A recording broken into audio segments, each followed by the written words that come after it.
വാളയാർ ആൾക്കൂട്ട കൊലപാതകം അന്വേഷിക്കുവാൻ 10 അംഗ പ്രത്യേക സംഘത്തെ രൂപീകരിച്ചു. പാലക്കാട് എസ്.പിയുടെ നേരിട്ടുള്ള മേൽനോട്ടത്തിലായിരിക്കും പ്രത്യേക സംഘം അന്വേഷണം നടത്തുക. പ്രതികളുടെ ജാതി സർട്ടിഫിക്കറ്റ് പരിശോധിച്ച ശേഷം SC അല്ലെങ്കിൽ ST അട്രോസിറ്റി നിയമപ്രകാരമുള്ള വകുപ്പുകൾ ചുമത്തും. പാലക്കാട് വാളയാർ അട്ടപ്പള്ളത്ത് അതിഥി തൊഴിലാളിയായ രാംനാരായൺ ബാഗിയിൽ ആൾക്കൂട്ട മർദ്ദനത്തിനിരയായി കൊല്ലപ്പെട്ട സംഭവത്തിൽ അന്വേഷണം ഊർജിതമാക്കി. പാലക്കാട് ജില്ലാ പോലീസ് മേധാവി അജിത് കുമാർ IPSന്റെ നേതൃത്വത്തിൽ 10 അംഗ പ്രത്യേക അന്വേഷണ സംഘത്തെ കേസ് പഠിക്കാനായി നിയോഗിച്ചു.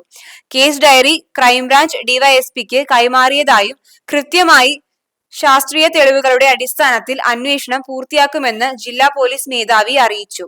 നിലവിൽ കൊലപാതക കുറ്റം ചുമത്തിയാണ് കേസെടുത്തത്.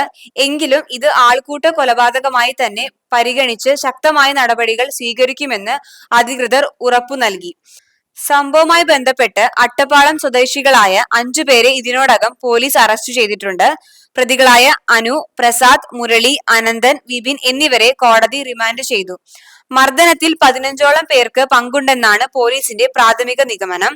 മർദ്ദനമേറ്റ രാംനാരായണിന്റെ ശരീരത്തിൽ 20ലേറെ മാരകമായ മുറിവുകളുണ്ടെന്നും തലക്കേറ്റ ക്ഷതമാണ് മരണകാരണമെന്ന് പോസ്റ്റ്മോർട്ടം റിപ്പോർട്ടിൽ വ്യക്തമാകുന്നു.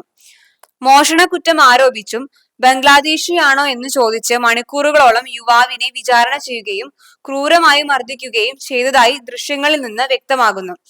പ്രതികൾക്കെതിരെ കർശന നടപടികൾ സ്വീകരിക്കുമെന്നും ഇരയുടെ കുടുംബത്തിന് 10 ലക്ഷം രൂപ അടിയന്തര ധനസഹായം നൽകുമെന്ന് സർക്കാർ പ്രഖ്യാപിച്ചിട്ടുണ്ട്.